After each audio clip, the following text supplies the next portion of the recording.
Hey, Joe Gilder here. We're back with another round of Mixed Together. Today I want to deal with these hays. So if this is your first time ever seeing a Mixed Together video, this one will probably not make much sense. Go back. The playlist is linked below. You can go back to the first video and kind of work through the series or jump around if you like. I'm not going to tell you how to do your business. But in this song, Mission, there's a part in the first verse. You'll notice when you get the tracks, if you sign up to get the tracks themselves, where I'm singing the word hey. And then I have a bunch of background vocals. Always wondering, hey, what's in it? So there's little hays right there. Hey. Hey. Okay. So as cute as those are, we'll turn them up a little bit. Hey. Hey. Okay, we got to do something with that. And what I'm going to do, I've got a plan for these. If you've heard the album version of this on the EP, you've heard a little bit of it, but right now they are not. There's no processing. This is just the raw audio. Hey. Okay. I'm not going to do anything. I'm not worried about tone and EQing them. What I am going to do is mess with it with a delay.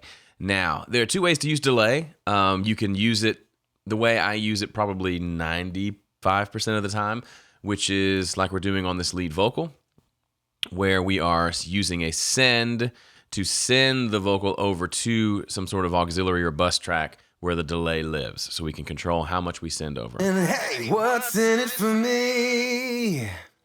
What's in it for me? That's one way to use it. The second way to use it is more like a guitar player would use a delay pedal on their pedal board, which is to have the delay in line, so all the audio goes through the delay, and then you use the mix knob on the delay to determine how much the balance between the dry signal and the delay, right? When you have it over here on a send or on its own bus, usually for me the mix knob is all the way 100%, which means we're just hearing delay.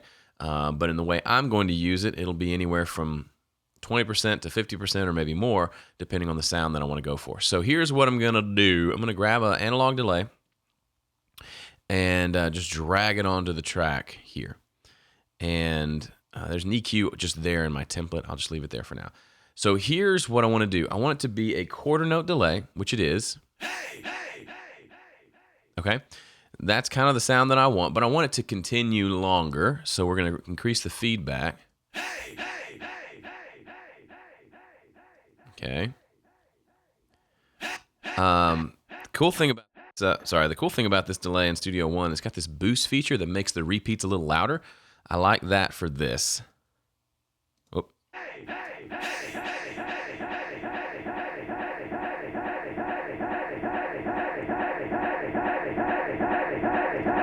So as you can hear, it's doing that thing delays like to do where they feed back in on themselves.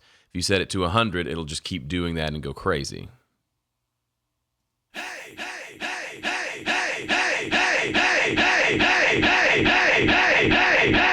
Which is, weird. So here's what I want to do. I want to actually have that that feedback thing happen. So the first verse is going hey, hey, hey, hey, hey, hey, and then have the repeats just continuing, but then automate the volume to go down. So I've got the high cut here. I want it to be hey, hey, hey, hey, hey, hey, hey, hey, hey, hey, hey, hey, hey, hey. I know that's annoying. I'm sorry. It's one of those things. It's just got to be annoying for just a little bit. Okay, so what I'm going to do is leave that there for now. I'm going to click on the fader, click on this little button over here that creates an automation lane inside of Studio One, and we're going to make that bigger so we can write just quickly a little automation here. So it's going to go, and then I'm going to literally just, I'll just do it on my fader port. I'll just write automation in and bring this volume down. So let me give myself a little bit of intro. Let's give myself a little bit more. Pre-roll, here we go. 30 years doing this same old thing. Always wondering, hey, what's in it for me? What's in it for me? Gotta know what's the ROI. Gotta know if it's worth my time. My time.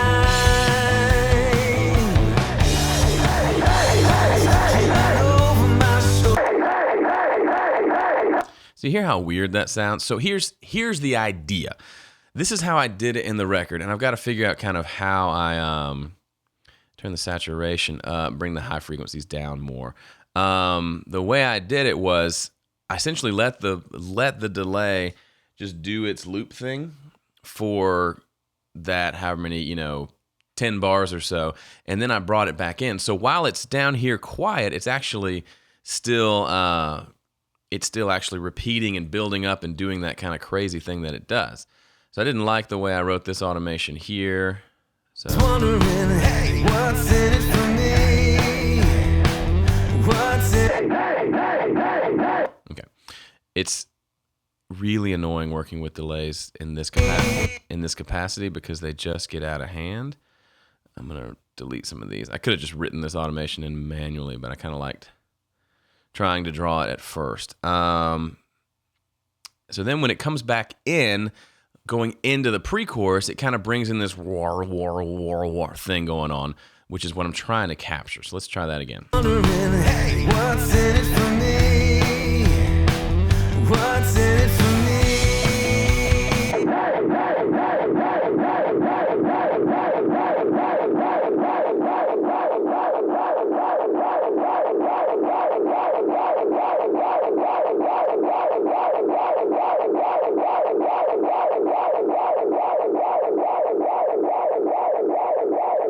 Yeah. I like that a little bit darker sound with less harshness and brightness in it.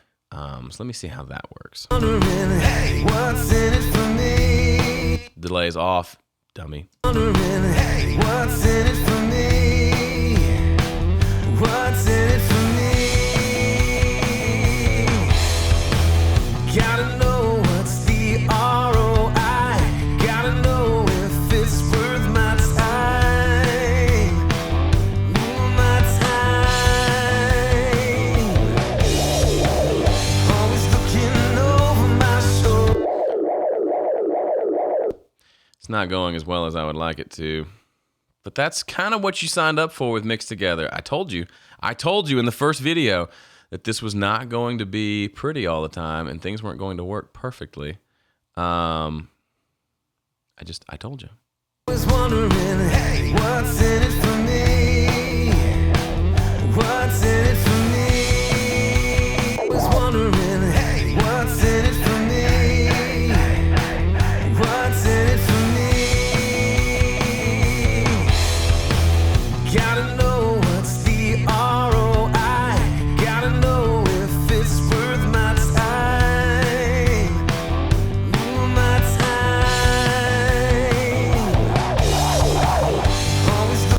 Yeah. Okay, so a couple of things. Here's a quick tip.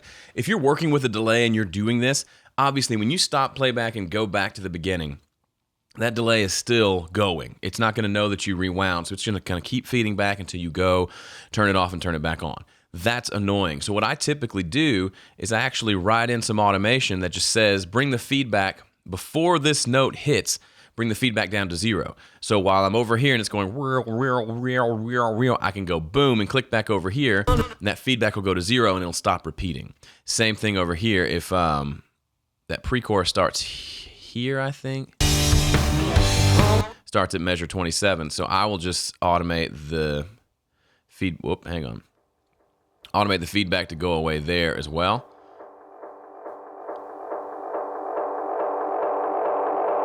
Always looking over my Okay, good.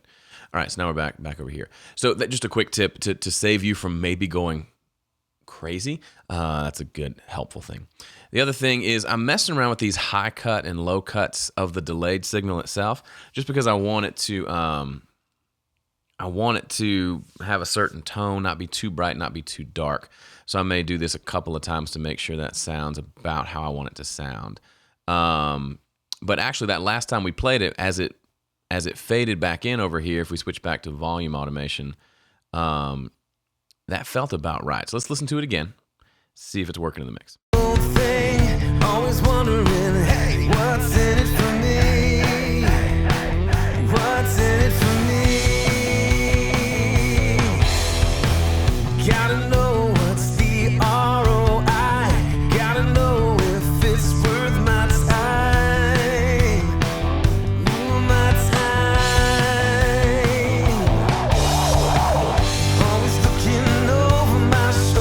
Okay, cool. I like where that's going. And do a couple of quick changes. Let me expand this out so I can see both automation lanes together. I'm going to have that feedback go away a little bit later, like here. And I'm going to do a couple of more things. I think this automation here is good. It's just a little too loud. So I'm going to just delete it and just do my own. Honestly, I probably prefer doing automation like this because it's just a little more precise. Of course, the problem with doing these types of things is you have to start it from way over here to make sure it's right. So that feels about right.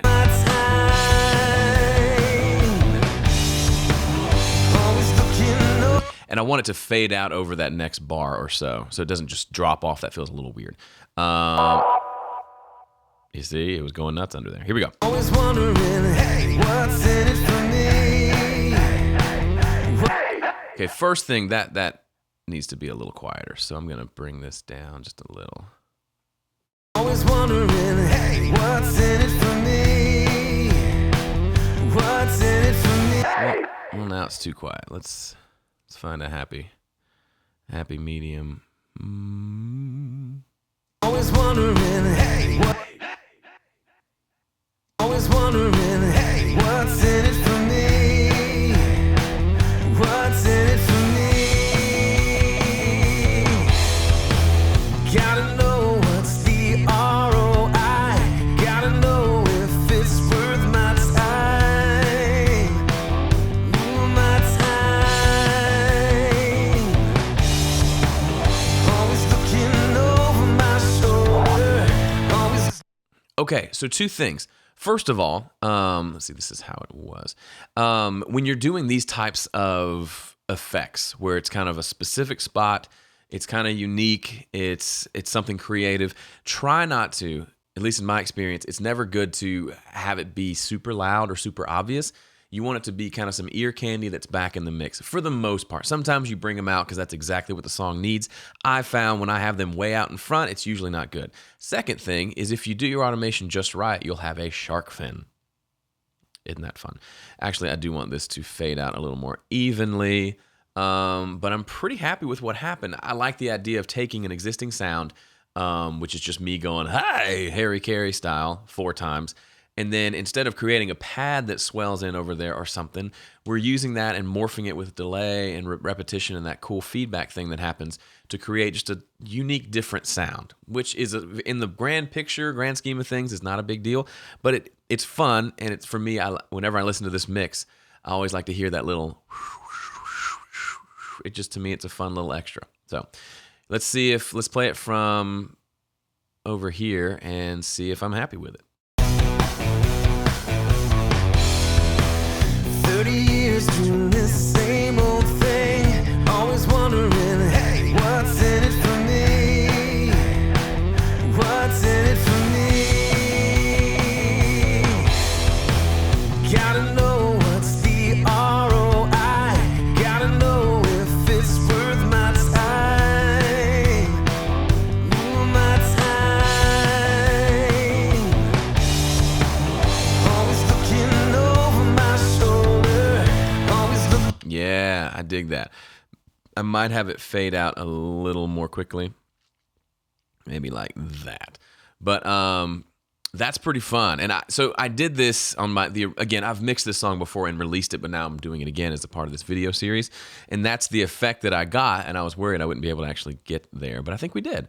The key there was obviously getting that feedback to the right level, rolling off a lot of the lows and the highs so that it's just kind of that mid-range part that keeps repeating. And I'm really happy with the results. So there, if you want to do that exact thing on your mix of this song, go for it. If you've got something else creative you want to do, go for that too. Like, you don't have to do it the way I did it. You may hate that sound. I kind of dig it, and I like having something just like, literally, I recorded those hays, and by themselves, I thought they were just too naked. It was too, well, without the repeats, it was just hey, and kind of, well.